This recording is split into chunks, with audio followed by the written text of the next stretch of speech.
muslimin, hadirin sidang jamaah Jumat yang dimuliakan Allah. Mari senantiasa kita meningkatkan ketakwaan kepada Allah dengan berusaha keras menjunjung tinggi segenap apa saja yang diperintahkan, menjauhi daripada segenap apa saja yang dilarang. Bahkan lebih jauh dari itu, berusaha untuk menjauhkan diri daripada sesuatu yang dibolehkan bila dalam prediksi dan perhitungan, bila kita ada di dalam wilayah dan dalam keadaan dan dalam komunitas itu, maka akan digiring kita kepada melakukan sesuatu yang dilarang oleh Allah. Begitu menurut Abu Lis As-Samarkandi, maka dia dikatakan sebagai orang yang takwa. Maka dalam kaitan inilah, tentu saja sebagai orang yang bertakwa, sikap mengkhianati terhadap Allah dan Rasul, mengkhianati terhadap apa saja yang dititipkan oleh Allah, apakah melalui manusia atau bukan, yang harus kita wujudkan dan harus kita jalankan, otomatis dan itu merupakan bentuk daripada mengamalkan menjadi hamba yang paling takwa. Maka larangan Allah untuk tidak mengkhianati Allah dan Rasul, itu bentuk kamu telah mengkhianati terhadap amanah daripada kita sendiri. Dan kita tahu sadar bukan orang gila dan bukan orang yang kesurupan, bahwa itu adalah merupakan perbuatan yang melanggar daripada perintah Allah dan Rasul. Dalam ayat yang lain Allah dengan tegas mengingatkan, Allah memerintahkan kamu untuk kamu bisa menyerahkan dan menjalankan amanah yang telah dititipkan Allah kepadamu, hingga amanah itu sampai kepada ahlinya. Oleh karena demikian, kita sebagai seorang mukmin harus tahu apa sih yang disebut dengan amanah. Para ulama sepakat bahwa baik dengan ilmu agama maupun itu adalah yang didapati perintah Allah, perintah Rasul, itu bagian daripada amanah. Mana yang harus ditunaikan, mana yang harus ditinggalkan. Dan selanjutnya juga apa yang memang itu adalah dititipkan oleh manusia, merupakan juga amanah yang harus untuk kita teruskan hingga sampai kepada yang berhak menerimanya. Sedikit pun tidak boleh untuk diciderai, dikurangi ataupun dilakukan penyimpangan. Hingga pada satu ketika seseorang datang kepada Rasulullah sallallahu alaihi wasallam, "Ya Rasulullah, mata taqumus sa'ah." Laki-laki itu bertanya kepada Rasulullah, "Wahai Rasul, kapan terjadinya kiamat? Kapan terjadinya kehancuran? Baik kehancuran secara kemenyeluruhan dan kepada seluruh alam jagat raya, maupun kehancuran dalam bentuk bagian-bagian dari alam, bahkan daripada bagian-bagian yang terkecil dalam sebuah alam, sampai kepada tingkat komunitas yang ada dalam sebuah keluarga." Jawab Rasulullah dalam hadis yang diriwayatkan oleh Imam Bukhari tersebut, "Idza duyi'atil amanah." Kapan saja hamba ini menyia-nyiakan amanah, saat itulah fantadiris sa'ah, kamu tunggu saja akan terjadi kiamat, akan terjadi kehancuran, akan terjadi malapetaka. Sahabat bertanya kembali, "Ya Rasulullah, kaifa idha'atuha?" Bagaimana bentuknya bahwa kita menyia-nyiakan amanah itu? Rasul menjawab, "Iza wusidal amru ila ghairi ahlihi fantadiris sa'ah."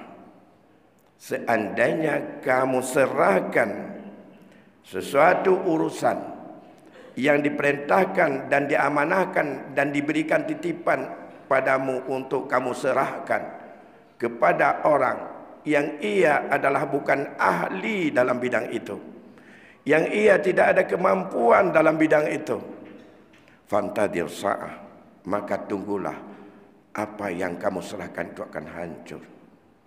Bagi seorang ayah, anak merupakan amanah dari Allah.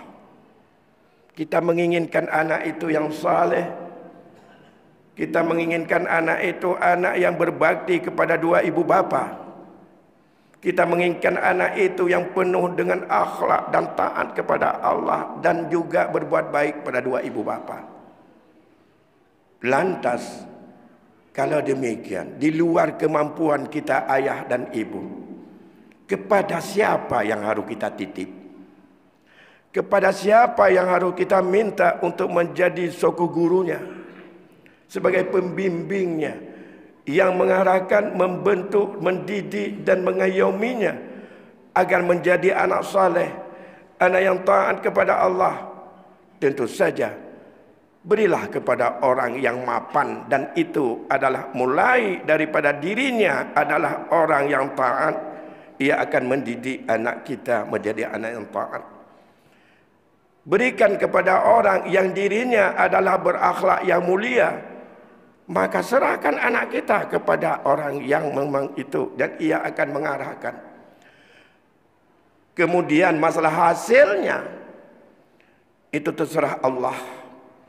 Setelah kita betul dalam perjuangan mendidik anak kita, apakah dia itu di sekolah, apakah itu di lembaga pendidikan manapun, sebagai kelebihan daripada apa yang sanggup dijangkau oleh kita sebagai kewajiban orang tua, barulah saat itu berdoalah kepada Allah.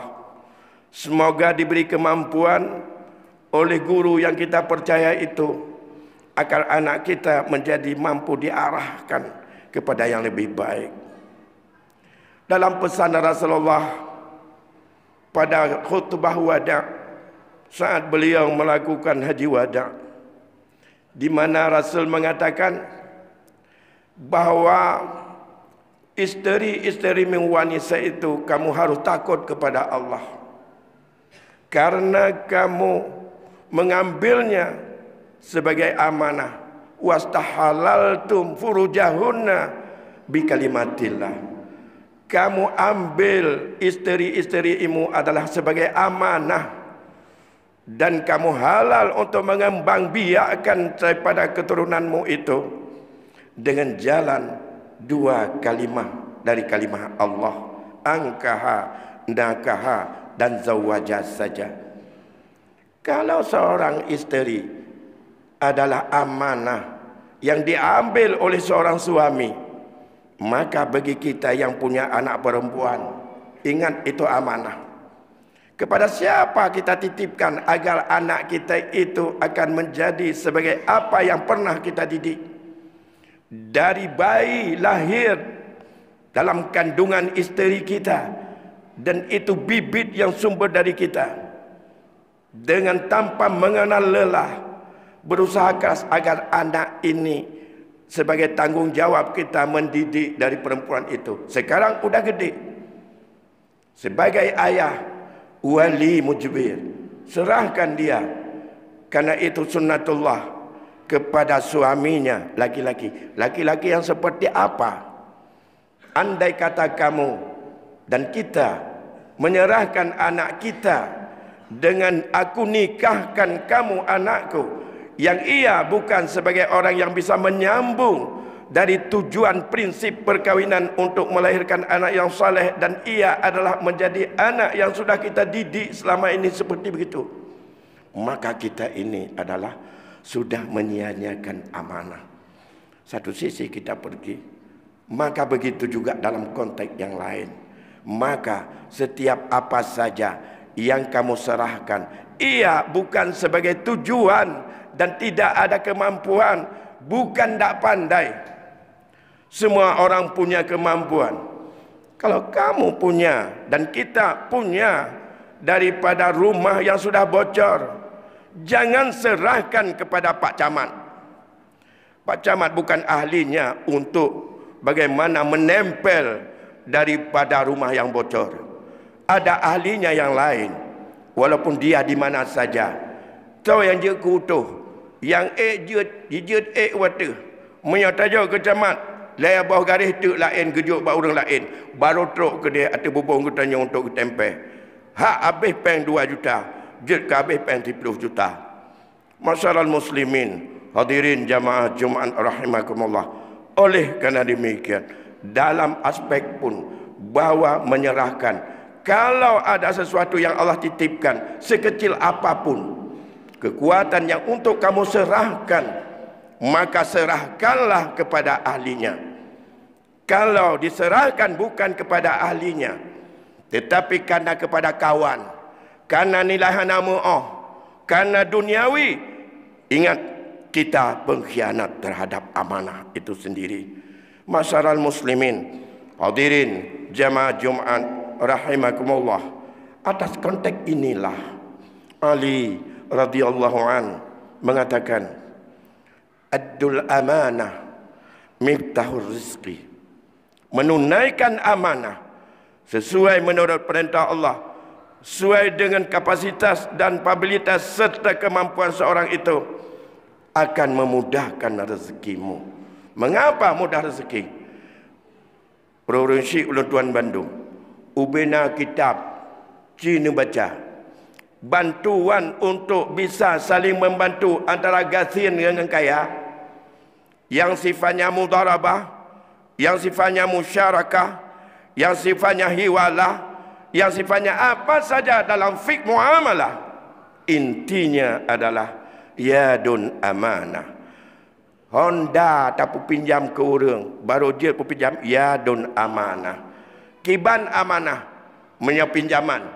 Lihat Sayyidina Umar, saat ia meminjamkan satu kenderaan dalam bentuk satu kuda untuk berangkat kepada satu tempat.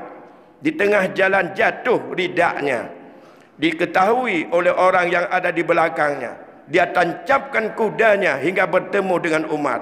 Dia beritahukan, ya Amiril Mukminin, maaf, nampaknya ridakmu jatuh tadi di belakang itu, dan kami tak berani untuk mengambilnya. Oh ya, begitu dilihat betul, Umar turun dan kudanya diikat di situ. Dia balik jalan kaki untuk mengambil daripada ridaknya. Saat ditanya, mengapa ya Umar, engkau tidak balik saja kudamu untuk kamu ambil dari ridak itu? Apa jawab Umar? Janji saya dengan yang punya kuda tidak ada untuk kami bisa balik menggunakan kudanya mengambil ridak yang jatuh. Yang ada komitmen, saya pinjam kudanya, berangkat dari tempat itu ke sana, nanti balik dari sana ke tempat. Menyelunku balik di tengah rau, ya cok ridak, saya khianat terhadap apa yang telah berjanji, dan itu di luar janji saya. Maka gejak ngan tapak dia cok, nan kudanya jak lemuka. Begitu dicontohkan oleh Umar ibnu Khattab. Bagaimana juga dalam melihat hal-hal yang lain, banyak sekali daripada rekam jejak yang ditampilkan oleh para sahabat Rasulullah salafus salih, dan itu hendaklah menjadi contoh kepada kita. Oleh kerana demikian, mari sama-sama kita untuk senantiasa dalam hidup ini, baik dalam hidup keluarga maupun dalam hidup bertetangga, bahkan dalam hidup masyarakat, baik tingkat kampung, tingkat kecamatan, tingkat kabupaten, tingkat gubernuran, tingkat negara, bahkan tingkat dunia. Andai kata Allah melalui daripada sistem yang berlaku, kita punya hak untuk menunaikan amanah, berikan amanah itu. Dan ingat, amanah itu bila kita khianati walaupun satu suara, itu pertanggungjawaban di hadapan Allah yang harus, mengapa kamu memberikan itu ke sana? Allah akan tanya dan harus kita jawab. Tidak bisa dijawab kalau bukan sesuai menurut apa adanya. Semoga kita diberikan oleh Allah kemampuan untuk menjalankan amanah. Sifat amanah merupakan sifat yang sangat mulia, dan mengkhianati amanah bentuk daripada sifat kemunafikan yang dalam hadis banyak sekali diulang-ulang. Khianat amanah tanda munafik, bohong tanda munafik. Ayatul munafiqi salasun, idza hadatsa kadzdzaba, wa idza wa'ada akhlafa, wa idza tumina khana. Dalam hadis yang lain ditambah lagi, idza ghadara, idza khasama ghadara. Apabila ada perselisihan, selalu terjadi daripada kecurangan untuk mencari-cari alasan yang demi untuk seolah membenarkan padahal yang sesuatu itu tidak benar. Semoga 4 tanda itu jauh dari kita, karena itu adalah sifat. Apabila lengkap semuanya, bahkan lengkaplah kepada kemunafikan yang apa datang. Nauzubillah, semoga kita dihindari dari itu semuanya. Amin ya rabbal alamin.